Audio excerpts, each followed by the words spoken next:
Assalamualaikum warahmatullahi wabarakatuh. Selamat pagi, siang, sore, dan malam, teman-teman semuanya. Ya, bertemu lagi dengan saya. Kita akan membahas mengenai risk assessment lagi, namun dengan metode yang berbeda, yaitu dengan NIOSH lifting equation, atau bisa dikatakan teman-teman bisa baca, Design of Manual Material Handling Test dengan NIOSH lifting equation. Gitu. Jadi gimana nih, masih semangat kan ya untuk selalu belajar ergonomika? Oke, kalau masih semangat, kita bisa next ke selanjutnya.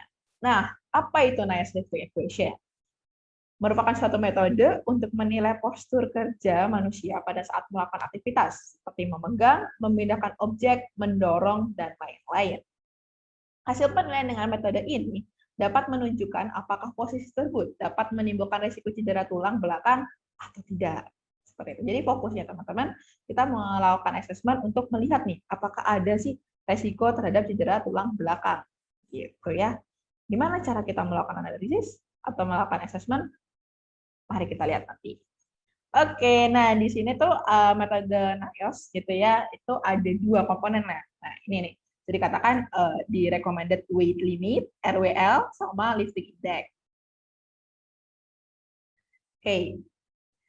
Metode NIOSH lifting equation. Nah, di sini ada dua istilah ya, recommended weight limit sama lifting index, RWL dan LI gitu. Apa sih RWL gitu ya? RWL merupakan rekomendasi batas beban yang dapat diangkat oleh manusia tanpa menimbulkan cedera meskipun pekerjaan tersebut dilakukan secara repetitif dalam jangka waktu tertentu gitu. Jadi seperti batas ya. Oh, kalau misalnya masih sekian masih aman, belum ada risiko nih terhadap cedera tulang belakang gitu kan. Nah, namun kalau lebih dari itu maka mungkin nilainya akan berdampak atau hasilnya akan berbeda. Nah, ini lifting index. Lifting index merupakan indeks pengangkatan apakah proses pengangkatan menimbulkan risiko cedera tulang belakang atau tidak. Kalau misalnya LI-nya lebih dari 1, maka bisa dikatakan akan menimbulkan risiko cedera tulang belakang. Kalau misalnya lifting index-nya atau LI-nya di bawah 1, maka tidak menimbulkan risiko cedera tulang belakang. Tuh. Gimana kita bisa mendapatkan RWL dan lifting index? Mari kita lihat. Ya, rumus perhitungan RWL. Nah, RWL merupakan hasil perkalian dari LC, HM, FM, DM, AN, FM, CM. Apa itu semua? Ya, ini keterangannya di bawah ya, teman-teman ya. Jadi, kita harus mencari masing-masing komponen untuk akhirnya mengetahui nilai RWL-nya. Gitu. Gimana kita cara mengetahuinya? Mari kita lihat. Nah, berikut ini merupakan syarat menentukan nilai RWL. Gitu. Nah, tahap 1 kita harus menentukan lifting konstantanya, gitu ya. Nah, di sini bentuknya pasti ya teman-teman ya karena konstanta. Jadi kita menggunakan 23 atau 230 Newton atau 51 lbs gitu. Ini tergantung teman-teman bisa milih mau pakai kilogram atau pakai lbs. Yang kedua horizontal multiplier. Nah, rumusnya 25 per H ya. H-nya apa? H-nya merupakan jarak tangan ke titik tengah objek. Yang mana tuh? Nah, kita akan bahas lanjut. Tahap ketiga, kita harus menentukan vertical multiplier-nya dengan rumus tersebut.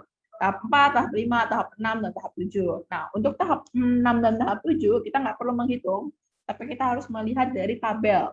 Tabel yang sudah ditentukan. Nah, tabelnya seperti apa? Mari kita lihat satu-satu ya. Ya, yang bagian tahapan pertama, yaitu load constant gitu ya. Nah, ini sudah ditetapkan sebesar 23 kilo. Jadi teman-teman bisa langsung memasukkan angka 23 ini gitu ya saat mencari RWL. Jika teman-teman menggunakan satuannya yaitu kilogram.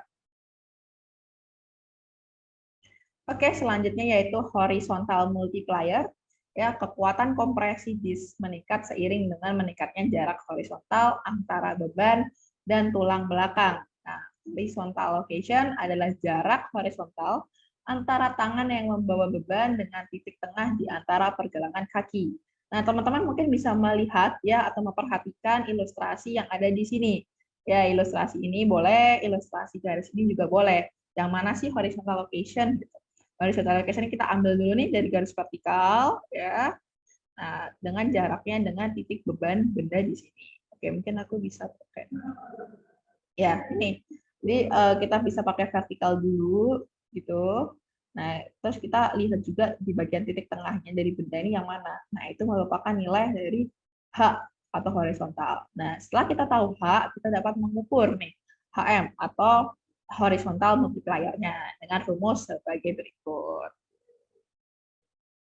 Selanjutnya yaitu vertical multiplier. Nah, vertical multiplier ini kita harus tahu dulu nih nilai V gitu, atau vertical location-nya untuk akhirnya kita menemukan nilai VM-nya.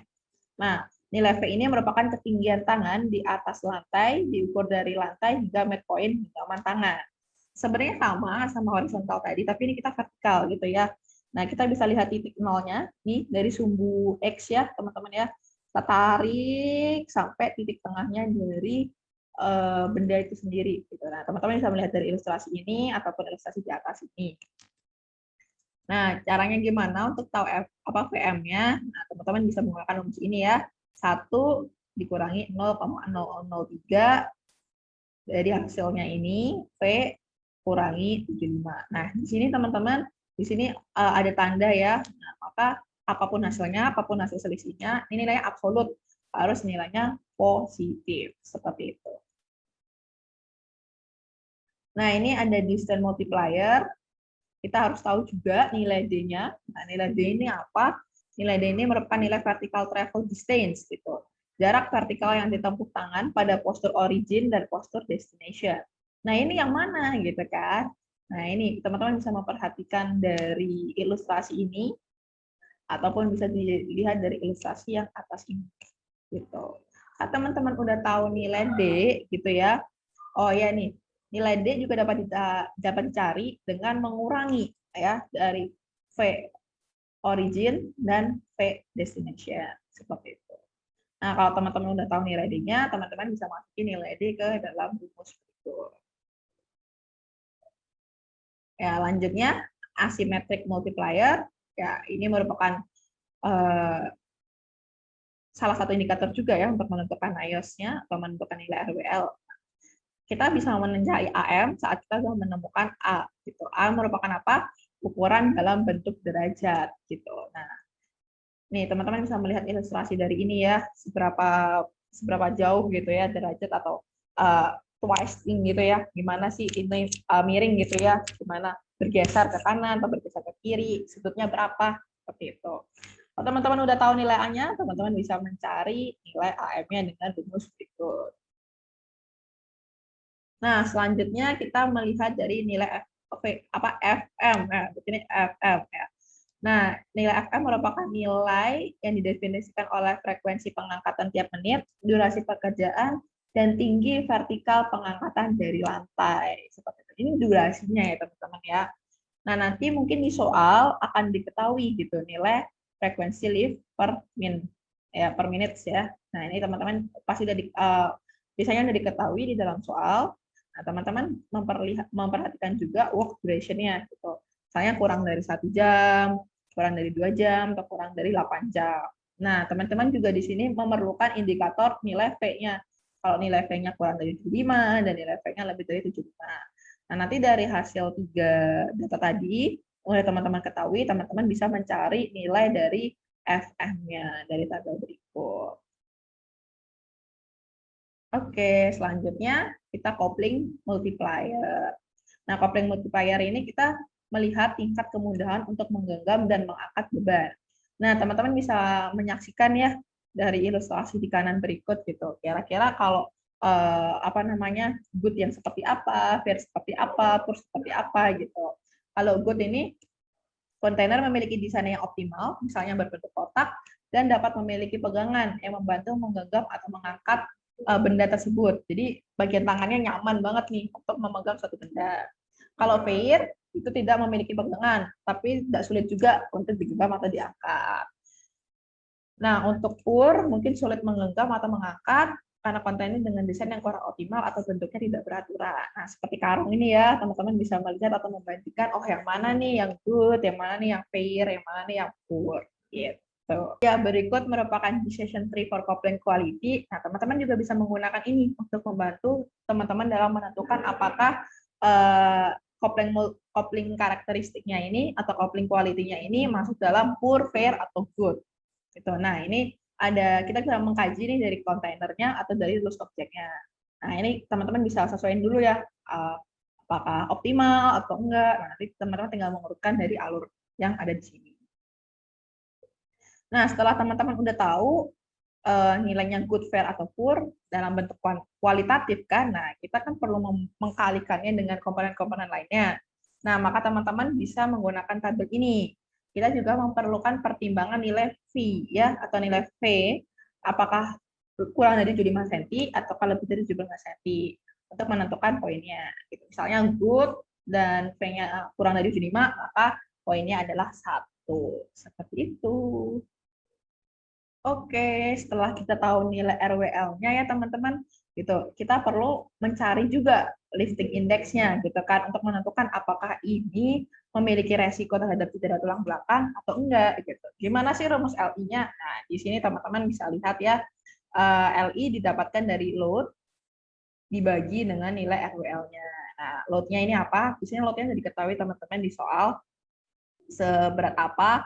Nah, nanti dibagi dengan nilai RWL-nya. Jika didapatkan LI-nya kurang dari 1, maka gerakan tersebut, gerakan atau yang kita analisis itu tidak memiliki resiko terhadap cedera tulang belakang. Seperti ini ya. Oke, jadi cukup sekian pembahasan materi pendahuluan untuk bagian ini. Mari kita mulai langsung latihannya dengan menghitung Nails-Lifting equation. Ya, di sini terdapat suatu soal atau terdapat suatu kasus bahwa seorang pekerja harus memindahkan gulungan kertas ini dengan gaya atau posisi tubuh seperti ini ya. Nah, di sini udah diketahui 27 inci, 20 inci, 10 inci, 15 inci, dan 35 lbs gitu. Nah, ini apa? Nah, ini yang perlu kita identifikasi teman-teman. Apakah ini vertical origin, horizontal origin atau destination, dan ini apa ya? Nah, di sini adalah load-nya. Load dari barang yang dibawa oleh pekerja ini. Ya, si pekerja ini juga diketahui ya bahwa dari kasus ini adalah frekuensi pembawaannya yaitu 4 lift per shift. Jadi 4 kali dalam satu shift-nya. Gitu. Maka kita harus artikan sebelum kita mengerjakan, kita harus artikan bahwa data-data tersebut apakah sudah sesuai ataukah sudah lengkap dengan apa yang kita butuhkan untuk menentukan LI atau lifting index-nya. Oke, dan RWL-nya ya. Nah, oke, maka langkah pertama yang kita lakukan adalah mengidentifikasi ini gitu ya. Di sini ada vertical location origin. Vertical location origin sebesar 27 inci. Nah, di sini kita akan menggunakan satuan sentimeter saja untuk memudahkan teman-teman juga, maka kita harus convert inci-inci ini ke dalam sentimeter seperti ini. Nah, ini udah diketahui ya bahwa yang 27 inci ini adalah horizontal location destination, 10 inci adalah vertical location destination, dan yang bagian 15 inci ini adalah horizontal location origin. Dengan gayanya adalah 35 lbs ya ini teman-teman ya, 35 lbs. Atau setara dengan 15,87,57. Nah, frekuensi rate yang telah diketahui di sini yaitu 4 lift per shift. Nah, kita harus convert 4 lift per shift ini sama dengan frekuensi rate-nya di bawah 0,2 lift per minute. Tuh, untuk coupling tape-nya ya sesuai dengan tadi grafik tadi bahwa ini adalah masuk kategori poor. Karena apa? Tidak ada handling di sini teman-teman. Dan bentuknya juga tidak dalam yang posisi yang baik ya atau dalam kondisi yang baik sehingga perlu membutuhkan effort untuk memegangnya. Jadi kita masukkan dalam tipe poor seperti itu. Untuk durasinya kurang dari 1 jam untuk melakukan segala aktivitas di sini. Dengan D-nya, destination-nya ada di 17 inci gitu ya. Berarti 17 inci ini selisih dari vertical location origin dengan vertical location destination setara dengan 17 inci atau 43,18 cm. Ini udah diketahui semua, maka langsung kita bisa nilai atau langsung bisa kita hitung saja langkah-langkah pengerjaannya. Di origin kita udah diketahui LC-nya ya sebesar 23 kilo. Untuk HM-nya tadi rumusnya adalah 25 per horizontal ya. Nah, horizontalnya atau H-nya adalah 38,1, maka skor akhirnya adalah 0,656. Kita masukkan juga pada FM-nya, VM-nya, maaf. Di sini vertikalnya adalah 68,58, maka kita selisihkan ya. Di sini ada nilai bahwa di sini adalah absolut, harus absolut positif. Maka kita temukan 0,981 cm. Untuk AM tidak ada gerakan asimetrik, ya tidak ada perubahan sudut dalam membuatnya, maka kita kasih nilai 0 dan poinnya adalah 1. FM juga kita udah temukan dari hasil frekuensinya dan juga V-nya. Oke, kita juga lakukan sama dengan hal yang di destination ini, kita juga buat perhitungannya sama seperti ini. Oke, selanjutnya setelah kita telah mengetahui komponen-komponen apa aja yang dibutuhkan, maka kita masuk ke langkah ketiga, yaitu menghitung nilai RWL atau memasukkan seluruh komponen untuk dihitung berapa nilai RWL-nya. Nah, di bagian origin ini kita sudah tentukan bahwa RWL-nya adalah 12,31. Nah, maka load-nya tadi sudah diketahui sebesar 35 lbs ya, atau setara dengan 15,8757, maka didapatkan nilai LI dari origin adalah 1,29. Sedangkan untuk destination sebesar 1,98. Nah, nilai dari kedua ini, origin dan destination, berada di lebih dari 1. Maka posisi pekerja ini memiliki resiko cedera tulang belakang. Seperti itu ya, teman-teman. Nah, ini adalah gambaran atau example dari worksheet yang ada di suatu departemen atau suatu perusahaan, seperti itu ya. Nah, kita harus tahu dulu step satunya, kira-kira berapa aja variabelnya. Selanjutnya, kita harus menentukan, harus menghitung, dan yang ketiga, kita harus menentukan lifting index-nya, sama dengan langkah sebelumnya. Oke, kita next ke kasus kedua ya. Yang ini kita juga sama, sudah diketahui frekuensinya 1 lift per shift dan ada seorang lelaki ya, seseorang pekerja lelaki yang membawa seperti gulungan kertas juga ya teman-teman ya, gulungan kertas tapi tidak ada handle-nya mungkin ya. Handle-nya dalam bentuk lingkaran seperti itu. Nah, apakah ini sudah proporsional atau belum? Nah, kita akan lakukan kaji nanti dengan nilai coupling type-nya. Oke, di sini juga udah diketahui nilai origin-nya 23, horizontal origin ya, untuk vertical origin-nya adalah 15 inci, vertical destination-nya 63, dan bebannya adalah 44 lbs. Oke, kita sama juga, kita telah analisis hasil-hasilnya, dan kita masukkan ke sini, bahwa coupling type-nya adalah fair gitu ya, karena di sini ada pegangan tapi belum sesuai ya, belum sangat mendukung lah, sangat memudahkan pekerja ini untuk membawanya. Jadi masih dalam kondisi fair, good. Untuk frekuensi rate-nya sama 0,2 lift per minute dan duration-nya di bawah 1 jam. Oke, dengan D-nya 48. Nah, ini D-nya ada selisih ya. Selisih dari 63 dikurangi 15. Oke, semuanya kita telah convert ke sentimeter. Mari kita hitung. Sama seperti bagian sebelumnya atau kasus sebelumnya, kita masukkan semua nilai-nilainya, dan di sini juga tidak ada gerakan asimetrik, maka bisa kita kasih nilai 0. Dan kita langsung next saja. Kita masukkan seluruh komponennya ke dalam RWL ini, RWL origin, dan kita dapatkan nilai 7,125 dan juga 6,285. Kita masukkan ke load-nya dan didapatkan hasil yang cukup tinggi ya teman-teman ya. Di atas 1 tapi cukup tinggi karena 2,8 untuk LI origin dan juga destination-nya sebesar 3,175. Sehingga sangat memiliki resiko cedera tulang belakang. Bisa dikatakan ya lebih tingkat resikonya lebih tinggi daripada kasus sebelumnya. Maka perlu juga adanya perubahan atau improvement. Sama di sini merupakan contoh dari job analysis worksheet-nya. Kalau yang ini dalam satuan inci ya teman-teman. Kalau kita hitung ini dalam satuan kilometer dan sentimeter. Oke, kita next ke kasus ketiga. Ya, di sini ada perbedaan di mana terdapat asimetrik ya, terdapat gaya asimetrik line destination-nya sebesar 45. Jadi kita harus mempertimbangkan nilai AM-nya gitu. Dan diketahui juga frekuensinya 0,2 lift per minute. Ini nggak perlu di-convert ya, karena kita sudah ketahui bahwa frekuensinya satuannya udah sama. Seperti itu.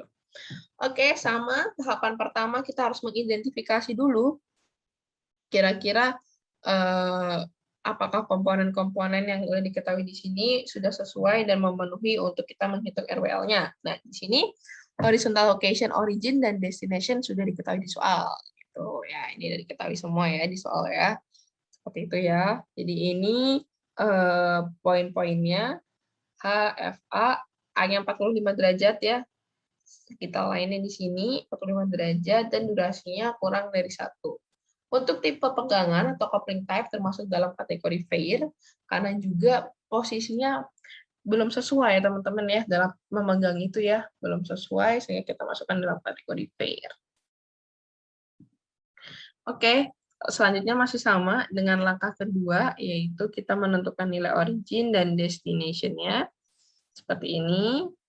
Pada bagian asimetrik multiplier, kita harus masukkan 45 derajat ini. Dikalikan dengan koefisien 0,032, sehingga hasilnya seperti ini. Jadi yang ini berbeda dengan kasus-kasus sebelumnya, karena kita harus mempertimbangkan asimetrik multiplier-nya. Oke, selanjutnya kita masukkan nilai-nilainya ke dalam origin dan destination, dan didapatkan hasilnya sebagai berikut.